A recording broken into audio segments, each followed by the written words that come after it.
So, picture this. You get an urgent email from HR. The subject line, action required, your bonus details. Your heart skips a beat, you click, and bam, you just failed the company's latest phishing test. It's that all too common corporate ritual, right? But it makes you wonder, is this whole gotcha culture actually making us any safer? Or could it be doing more harm than good? Let's really get into it. For so many of us, these tests feel a lot less like helpful training and more like a constant pop quiz we never studied for. It's a real question. Are we building a team of sharp, vigilant defenders, or are we just creating a workforce that's terrified to even open their inbox? And make no mistake, the stakes here are absolutely massive.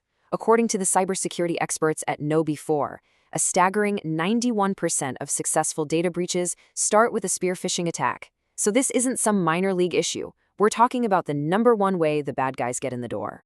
And that brings us to this really interesting paradox. The very tool that's designed to be our shield, that simulated phishing test, can, if it's handled the wrong way, turn into a weapon that actually hurts team morale and, you guessed it, ironically weakens our overall security. So, what does it look like when these programs go off the rails? Let's take a look at what happens when protection starts to feel a whole lot more like punishment and you end up with a culture of fear instead of a culture of collaboration. You know, the real damage from these punitive tests, it's often invisible. It's the rising stress levels, the public shame of being on a failed list, and that slow, steady breakdown of trust in your own IT team. And here's the kicker. When people get so anxious about failing a fake test, they might actually start ignoring real security warnings altogether. And this quote from LLCO just nails it. I mean, it's one thing to be on the lookout for threats from the outside world. It's a whole other thing to feel like you're constantly being set up and tricked by your own colleagues. It just creates this us versus them vibe that nobody needs. Okay, but here's the good news. It does not have to be this way at all. We can actually make a pivot away from fear and toward empowerment. We can build a culture where security is a shared responsibility, not some individual pass-fail test. And the difference is like night and day. Just look, a punitive culture, it runs on fear. It punishes mistakes. It actually makes people afraid to report something suspicious. But a supportive culture, that's built on trust. It sees mistakes as chances to learn. It actually rewards people for speaking up. It's a totally different ballgame. So here's the bottom line. This is the big mindset shift we need to make. Security training isn't about pointing fingers or catching people messing up. It's about all of us working together for collective protection. It's about helping everyone on the team level up their skills to defend the whole organization. All right, so we've covered the why. Now let's get into the how.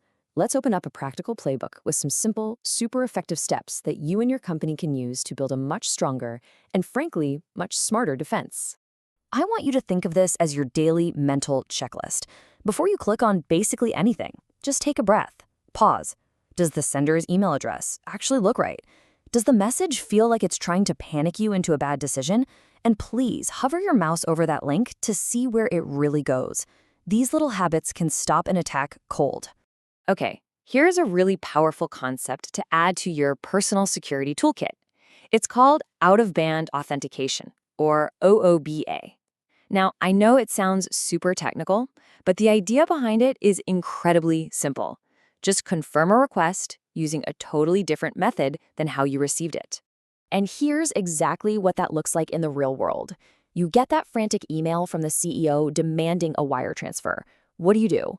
You don't reply. You don't forward it. You pick up your phone and you call their office using a number you already know is legitimate. That one move completely breaks the attacker's game. That's UBA in action. And hey, this isn't all on individuals. The organization has a huge part to play. Companies can build a much stronger safety net with simple policies, like requiring 2 people to sign off on big payments or using multi-factor authentication everywhere they can. And maybe most important of all, they need to be crystal clear about the purpose of security tests, framing them as practice, not a scary final exam. So as we start to wrap this up, I want to challenge the very idea of passing or failing. Because the real goal of good security training isn't a perfect report card. It's about making steady, collective progress as a team. Now, this is going to sound a little strange, but stick with me. What if clicking on that test link was actually a positive outcome?